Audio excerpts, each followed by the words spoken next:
Baik, di sini kami akan menjelaskan tentang analisis komparasi pengendalian PID pada motor DC dengan metode auto-tuning. Pada MATLAB menjelaskan tentang bagian abstrak. Pada perancangan penelitian menggunakan dua variabel yang dikomparasi, yaitu kontrol motor DC tanpa menggunakan kontrol PID dan juga dengan menggunakan kontrol motor DC dengan kontrol PID. Dari hasil simulasi yang ditunjukkan bahwa penggunaan kontrol PID dapat membuat motor DC lebih stabil dibandingkan tanpa menggunakan kontrol PID. Hal itu ditunjukkan oleh steady state error pada penggunaan kontrol PID lebih kecil dibanding tanpa menggunakan kontrol PID. Kontrol PID akan lebih ideal pada saat nilai Kp 0,02, Kd 0,01, Ki 0,1 dengan hasil parameternya berada pada settling time 0,175 sekon, rest time-nya 0,07 sekon, waktu yang dibutuhkan sampai ke puncak 0,164 sekon, dan besar overshoot-nya 2,09%. Kemudian, adapun penelitian yang kami rancang dengan menggunakan rangkaian penguat terpisah pada motor DC. Berikut rangkaiannya. Pada bagian rangkaian penguat terpisah motor DC, di mana model matematisnya yaitu DC motor speed, resistansi. Untuk pada metode penelitian, di mana perancangan parameter motor DC, kami menggunakan komparasi dengan variabel motor DC. Menggunakan motor DC tipe Man Series GM1490031 dengan spesifikasi berikut. Dengan menggunakan rumus pada penguat Mason pada persamaan pertama, kami mendapatkan nilai transfer fungsi seperti berikut. Untuk penjelasan dari perancangan motor DC tanpa PID controller akan dijelaskan oleh teman saya.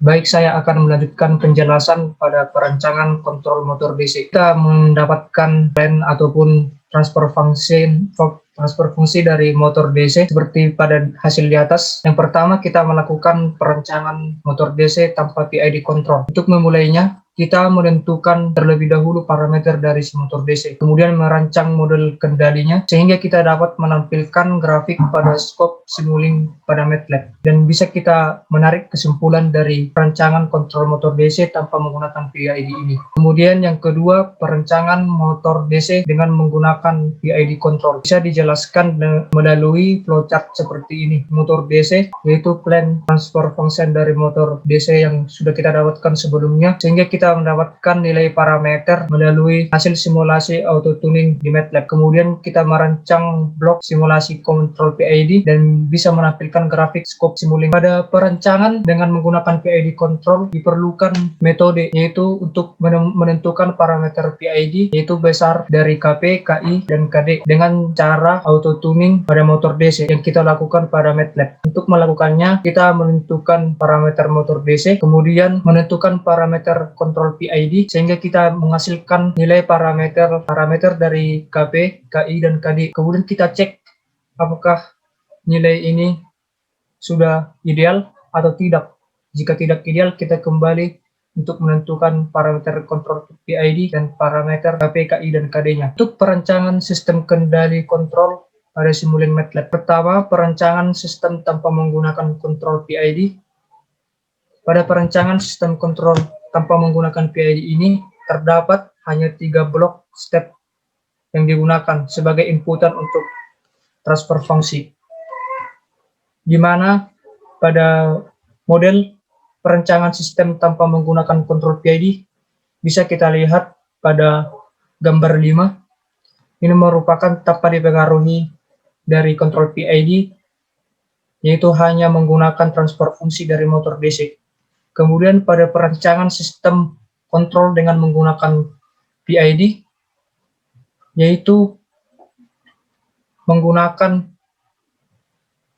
beberapa parameter PID yang akan diamati besarnya, sehingga bisa kita ketahui seberapa banyak overshoot, rise time, settling time, dan juga waktu puncak yang ditentukan dalam keadaan ideal atau tidak. Dan pada gambar 6 ini merupakan perancangan sistem menggunakan PID dengan desain model feedback atau sistem umpan balik. Untuk yang ketiga yaitu hasil simulasi dan pembahasan. Pada analisis simulasi motor DC tanpa menggunakan kontrol PID, sistem yang digunakan adalah open loop dan bisa kita lihat hasil simulasi pada scope Simulink. Kemudian bisa kita amati besar dari settling time, overshoot dari perancangan motor DC tanpa menggunakan PID control ini. Untuk penjelasan selanjutnya bisa dijelaskan oleh teman saya. Di sini saya akan melanjutkan tentang hasil dan analisisnya. Tadi udah dijelaskan tentang hasil dan analisis tanpa menggunakan kontrol PID.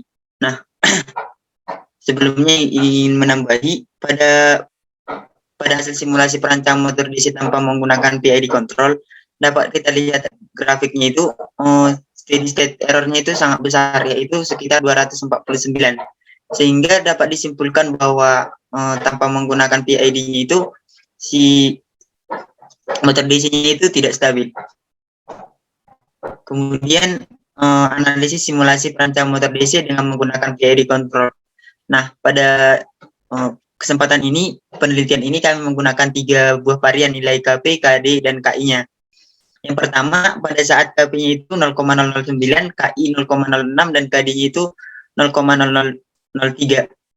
Nah, dapat kita lihat dari grafiknya itu, persentase itu masih agak besar, yaitu sekitar 9,27%, dan steady state error-nya itu udah lebih kecil lah dari si tanpa menggunakan PID control, yaitu 1. Dan rise time-nya itu senilai 0,128.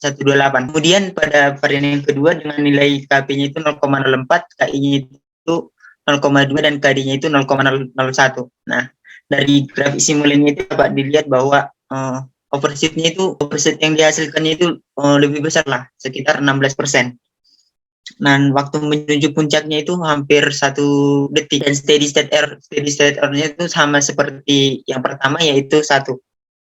Kemudian pada varian yang ketiga dengan nilai KP-nya itu 0,02, KI-nya itu sama dengan 0,1, dan KD-nya itu 0,001. Nah, dapat dilihat dari grafik scope simulasinya itu overshoot-nya itu lebih kecil lah, yaitu sekitar 2,09%, dan waktu untuk menuju puncaknya itu atau peak time-nya itu sekitar 0,164 second. Rise time-nya itu sangat cepat, yaitu sekitar 0,07 second. Settling time-nya itu 0,175, dan steady state error-nya itu sama seperti sebelumnya, yaitu 1. Nah, dari ketiga variasi nilai KP, KD, dan KI-nya itu dapat kami simpulkan bahwa KP pada saat 0,02, KI sama dengan 0,1, dan KD sama dengan 0,01 lebih ideal karena memiliki overshoot yang lebih kecil, rise time yang lebih kecil, dan waktu untuk menuju puncak atau peak time-nya itu dan settling time-nya itu sangat cepat. Sehingga nilainya itu dapat kita gunakan nanti untuk si motor DC-nya itu. Nah, di bagian kesimpulan, berdasarkan hasil simulasi pada perancang motor DC yang sudah kami komparasi, yaitu tanpa menggunakan PID control dan dengan menggunakan PID control, dapat kami simpulkan bahwa pada perancangan motor DC dengan PID control itu akan lebih stabil dibandingkan tanpa menggunakan PID. Dapat kita lihat tadi steady state error yang dihasilkan tanpa menggunakan PID itu sangat besar, yaitu 249, sedangkan dengan menggunakan PID itu hanya 1. Yang kedua, sistem kontrol PID itu dapat mengatur kestabilan motor cara mengatur nilai KP, KI, dan KD-nya itu sesuai dengan motor DC. Hingga dihasilkan overshoot-nya itu yang kecil, rest time-nya yang cepat, dan settling time-nya yang cepat. Dan juga tidak lupa steady state error-nya itu yang lebih kecil. Dari simulasinya itu dapat kami simpulkan bahwa nilai KP yang lebih ideal itu yaitu 0,02, KI-nya itu 0,1, dan KD-nya itu 0,001. Untuk parameternya dapat dilihat. Oke, itulah untuk paper kami.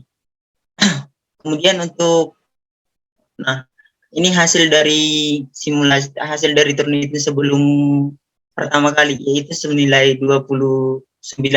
Di sini kami melakukan revisi pada para prase masing-masing kata yang digunakan, dan mengganti beberapa kata-kata yang pada bagian pendahuluan, karena pada revisi yang pertama kami lebih banyak kena di bagian pendahuluan. Dan untuk metode penelitian dan seterusnya itu tidak terlalu banyak, sekitar 29%, 28%.